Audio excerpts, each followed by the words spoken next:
So guys, welcome back to the channel. As you'll see by today's title and the attire that I'm in, I've bought a completely new to me, rather terrible version of car that I actually like. Just like the X5 as you've seen, this is got a very big update coming actually. More on that very, very soon. Don't worry, that is happening. There's no point in me making a video of it if nothing's happened. So, let's introduce you to, not on the same level as this because it actually starts, but my new to me 2003 Porsche Cayenne 4.5S.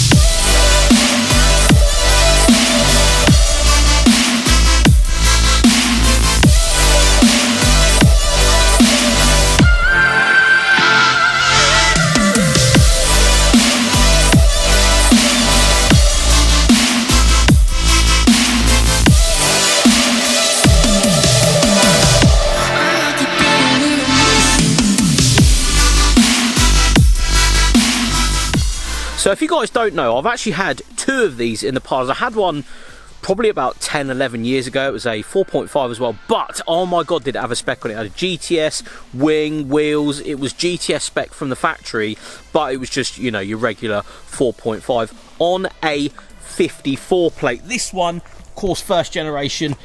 I'm going to say this now, I absolutely love these. I know they've become quite a thing on YouTube at the moment. A lot of people seem to have them.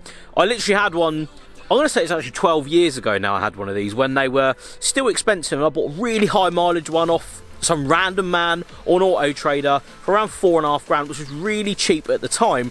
Of course I paid a lot less for this one, but there is a lot more problems. Now the guy that sold me this, proper lad, likes his Porsches, likes his Maserati. He's actually got a Quattroporte and another Cayenne, but this one of course it needs work. I will take you through all of the work it needs. I'm going to say I'm going to be able to fix most of these things on the driveway. Some of them though, not too sure. We shall see. There's a few electrical gremlins I think, just from sort of bringing it here and starting it a couple of times. There's a few things. Let's have a look around the bodywork first and then I'll show you inside. There's more lights on this car than I've ever had on any other car. The beeps when you start it just keep going.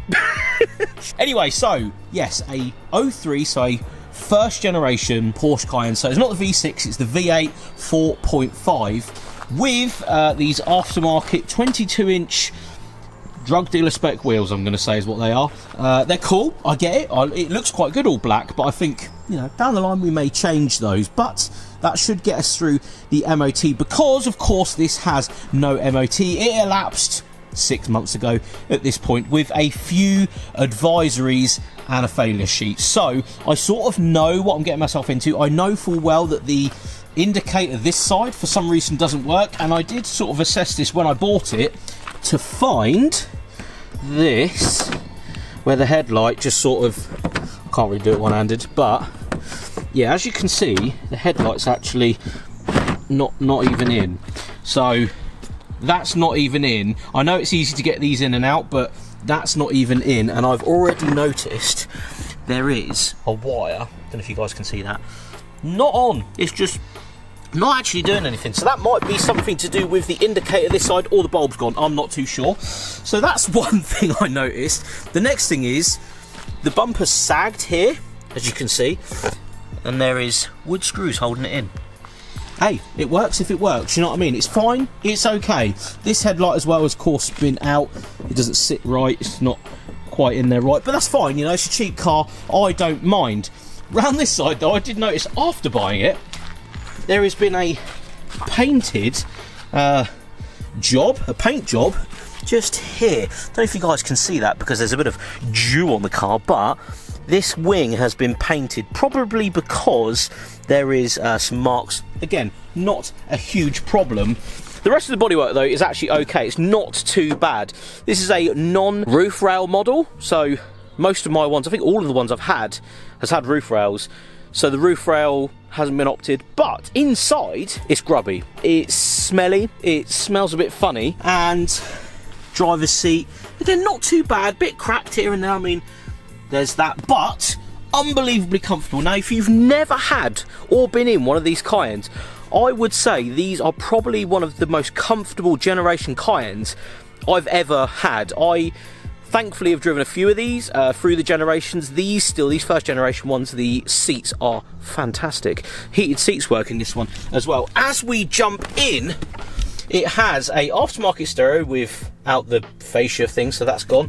This is sort of fallen down, and well, I'll just show you guys around the condition of the interior. It's like got a layer of dirt, and I'm not really sure what it is. It's like gone off hair gel, I'm gonna say. It's a really sticky, funny, I don't know what it is. I am gonna clean the living Jesus out of this car. I'm gonna have to, because I can't drive it around like this. But here's the pièce de résistance, as they say. I'm going to start it. Ready for the lights? Because they're coming. Let me just get the key out. I will say though, when I first got my one of these years ago, the key was the coolest thing. It's like, if you didn't know, it's like a little Cayenne. Look at that, pretty cool. Anyway, let me just give it a little start up. I'll show you guys the illumination of the dash. So we'll give her a start. It actually starts up all right. Right, so we've got seatbelts not on, of course. We've got system not active workshop. And we've got some noise happening down here. Not sure what that is, don't know if you guys can hear that. Check brake lights. That was one of the advisories on the MOT. So we have to have a look at that very, very soon. That'll be one of the things it fails on. And airbag fault. So the airbag light is actually illuminated down here. And tyre pressure warning, an exclamation mark is illuminated there. Please refuel, of course, because it's a V8. And I think other than that, I think that's all of the error messages that come up. Everything that I thought was going to come up because of the MOT failure. But one thing I noticed as done a bit of, you know, pulling it in here, there is a hissing or air sound coming from the brakes.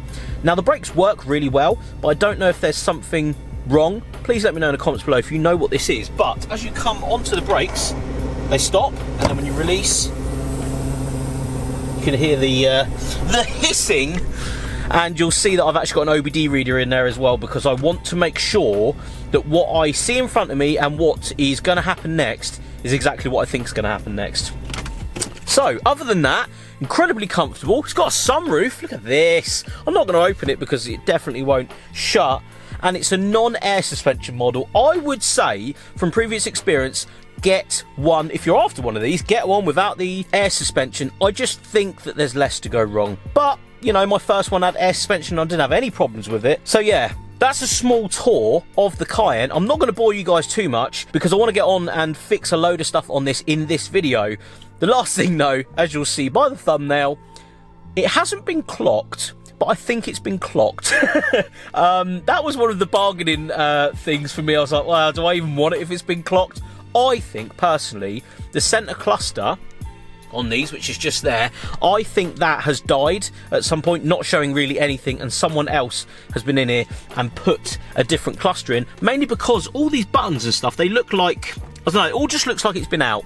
You know, you got that look of something that's been out. Everything just sort of like this. It just feels like it's all come out and not necessarily not gone back together, but you can tell when something's been apart, and that's what I think's happened here. It's not necessarily been clocked, because the MOT history will show it went up to about, I don't know, 150, 140,000 miles, then dropped back down to 120. I think if you were going to clock something, it would, you know, you'd bring it under 100,000 miles. Why would you shave 30,000 miles off? So in theory, this car has what, 170, 180,000 miles on it. That's quite a lot. It's quite a lot for one of these, but all in all, apart from being really dirty and a few, you know, little bits and bobs, it's actually all right. But again, I like these cars, so I'm going to be a bit biased. Anyway, enough of me chatting. Let's get on and fix some things, shall we? Right, so first things first is the indicators. Now, I've actually jumped ahead a little bit because I wanted to make sure I was doing the right thing before I put it on video.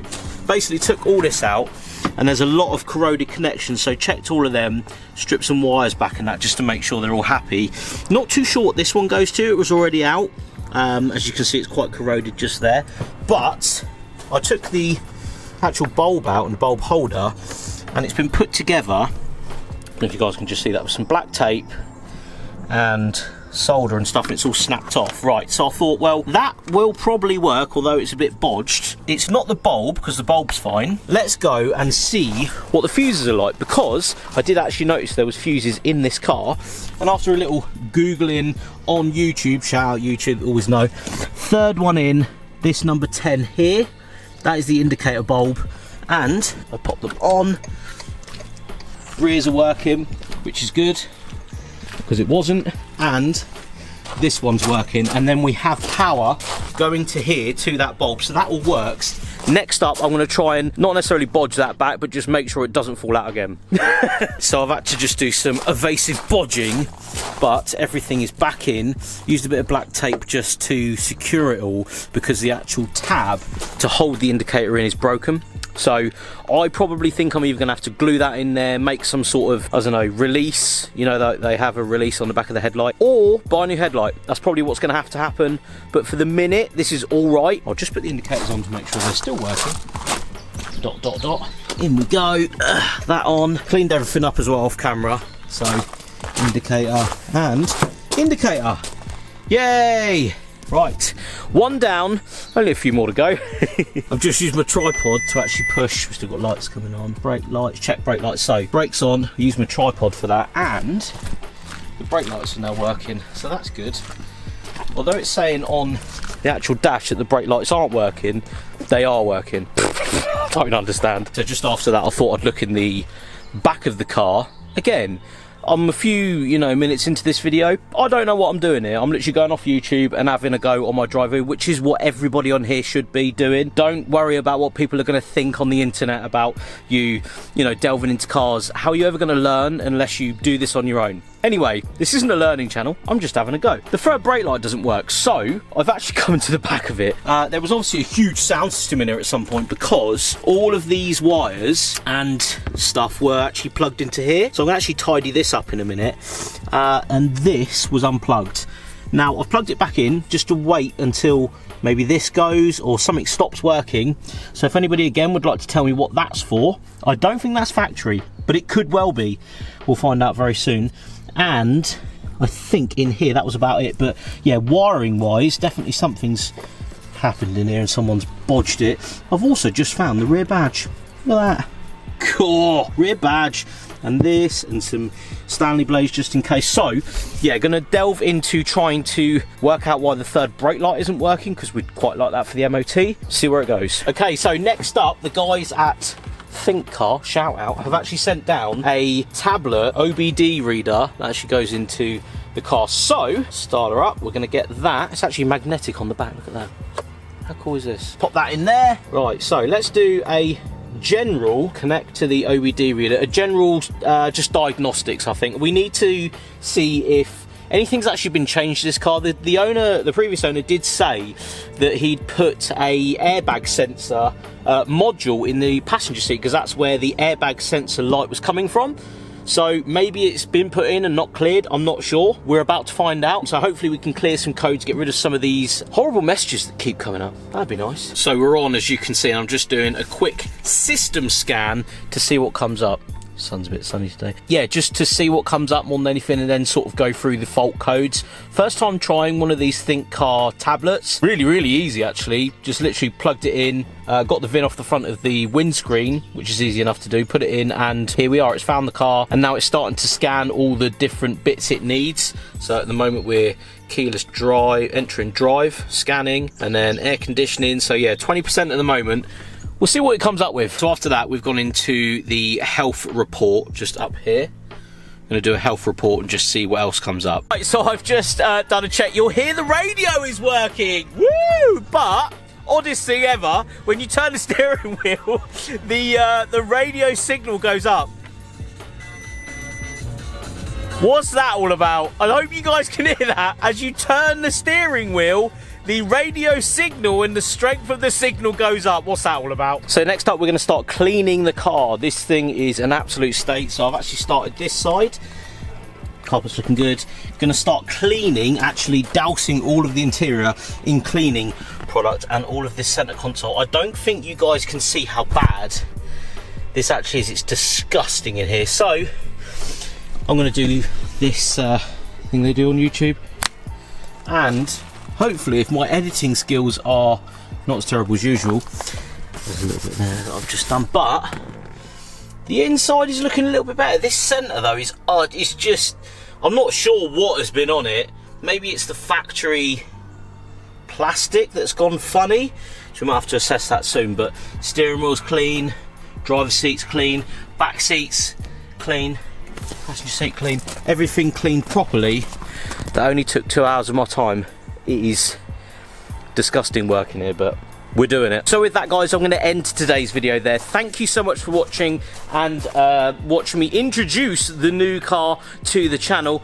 I have quite big plans for this. I'm not going to tell you what they are because hopefully they happen before this video has even gone live. So let's get an MOT on this, let's get it running and driving properly, and I'll see you all on the next one.